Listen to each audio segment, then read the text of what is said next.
Joining us, House Minority Leader Congressman Hakeem Jeffries. Really good to have you, as always. Thank you for being with us. You had said over the weekend that you'll cross that bridge when it comes regarding extra money for this war. What are you still taking under consideration? Well, we'll meet as a caucus and have a conversation if the president and the administration send up an appropriations bill. But here's the problem.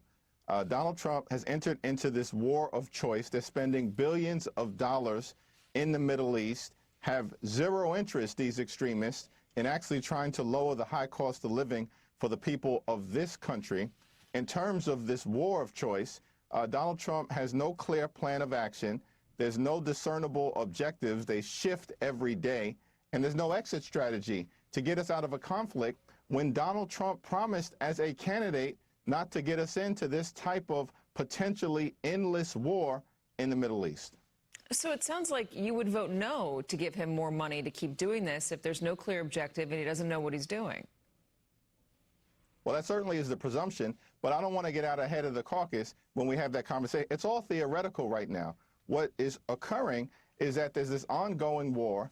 Billions of dollars are being spent. The president has chosen not to try to even make a case to the American people as to why we are involved in this conflict. And again, the objectives, the rationale shifts every day.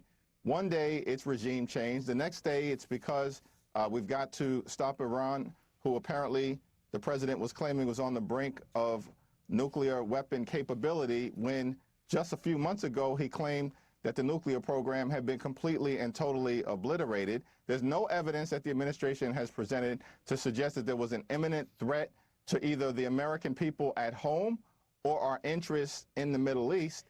And so there's a lot that has been left to be desired as it relates to what's going on in terms of this war of choice that Donald Trump has plunged us into. Yeah, I know Democrats are largely behind the War Powers Act. That has not gone anywhere. Republicans have not supported it. So on the question of funding, which the Democrats are going to need to be involved in, at least in the Senate, because of the numbers there.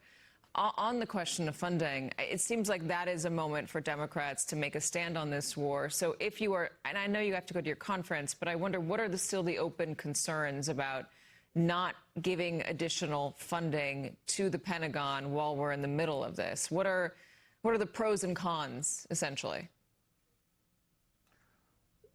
Well, listen, the American people have been very clear. It's the reason why this war is already deeply unpopular, which is an extraordinary thing. You look at other conflicts, that's never been the case. But in this particular instance, the American people have been very clear.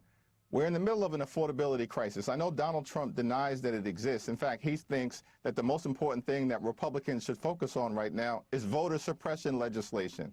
That's extraordinary. You got far too many people in this country who are struggling to live paycheck to paycheck. They're working hard, they're playing by the rules, but they can't thrive and they can barely survive. So our view is that taxpayer dollars should be spent to make life more affordable for the American people, to bring down housing costs and health care costs and the cost of their grocery bills and electricity prices that are skyrocketing through the roof and child care costs, which hold so many families back. And that's what we should be focusing on right now. Now, the president, when you take us to war, has a responsibility to the American people to actually make a compelling case as to why our lives are being put at risk at home, and particularly our men and women in uniform who are in a theater of war are risking their lives heroically and patriotically, and will continue to support them.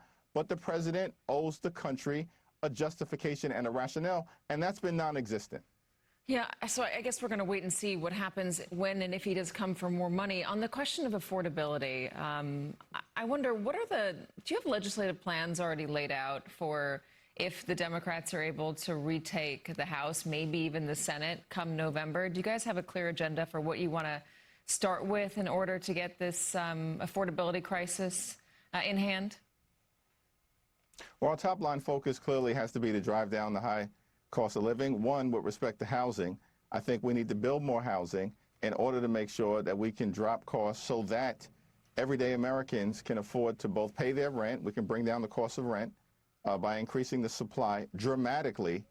We also need to make home ownership, particularly for first-time home buyers, more affordable. So we want to focus on that. We certainly need to bring down the high cost of health care. And one of the ways in which we can do it is to extend the Affordable Care Act tax credits. Now, we've managed to do that in the House, but right now, John Thune and Senate Republicans are playing games and have refused to do what the American people are demanding, which will bring down health care costs and make it more affordable for more than 20 million Americans instantaneously, and also have a positive impact on others. Third thing that I would mention, of course, is that we've got to ensure that we stop the Trump tariffs. They are increasing costs by thousands of dollars per year on everyday Americans, and Congress needs to reclaim that power as opposed to what Republicans have done in the House, which is to continue to bury their heads in the sand and be a reckless rubber stamp for Donald Trump's extreme agenda. What about the DHS funding? There are a lot of folks right now that are not getting paid. Coast Guard, along with TSA, there has been quite a few long lines for travelers at the airport. I know that the Democrats believe that should just be taken out of the funding package. We'll fund the Democrats say we'll fund the Coast Guard, we'll fund TSA. I'm just not going to fund DHS. Have you been having conversations with Republicans, fruitful conversations, about stripping those agencies out and just focusing the funding, or the lack thereof, on DHS alone? I mean, I'm sorry, on ICE and CBP alone. Yes, no, there haven't been any formal conversations recently, but of course, we're ready to sit down with our Republican colleagues anytime, any place, in order to make clear that, one, ICE needs to be brought under control, because right now we have a situation, and the American people know it, taxpayer dollars are being used to brutalize or kill American citizens, including, of course, horrifically, Renee Nicole Good and Alex Preddy. And we need immigration enforcement in this country that's fair, that's just, and that's humane. And we want ICE to be able to conduct itself like every other law enforcement agency in the country. That means we need change that is bold, dramatic, meaningful, and transformational. At the same period of time, unfortunately, Republicans in both the House and the Senate have said we would rather shut down FEMA, shut down the Coast Guard, and shut down TSA as opposed to reining ICE in. And so we're going to continue to stand on the side of the American people, and we're ready, willing, and able to move legislation forward. It's been introduced by Rosa DeLauro in the House and Patty Murray in the Senate, and Republicans are blocking legislation that would fund the other aspects of DHS while we work this situation out in terms of getting ICE under control. So is the roadblock John Thune and Speaker Mike Johnson? Are those the two people that are refusing to negotiate on this? And if so, have you gone over to the Speaker's office and said, hey, let's sit down and try to figure this out? Nobody wants to see these long lines at TSA. Nobody wants Coast Guard employees to go without a paycheck. Everybody wants FEMA to get funded. Let's get this figured out. After all, ICE and CBP just got a ton of money from the big, beautiful bill. It's not like they need any more.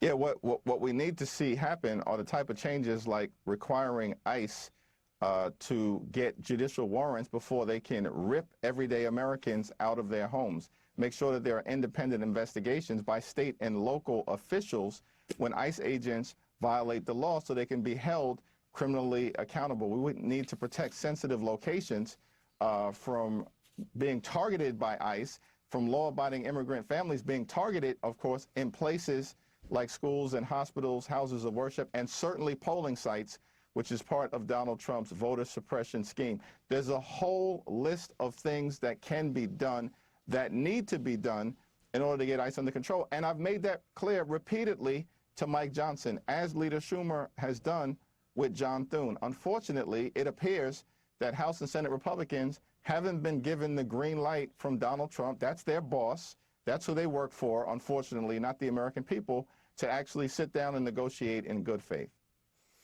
All right, Leader Hakeem Jeffries, I was going to ask you about Kevin Kiley becoming an independent and what that meant for you, but I'm fresh out of time, unless you have a very quick answer for me. Does it mean anything at all?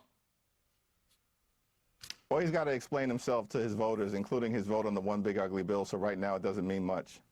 All right. Leader Jeffries, thank you so much for joining us, as always. Enjoy Los Angeles, my hometown.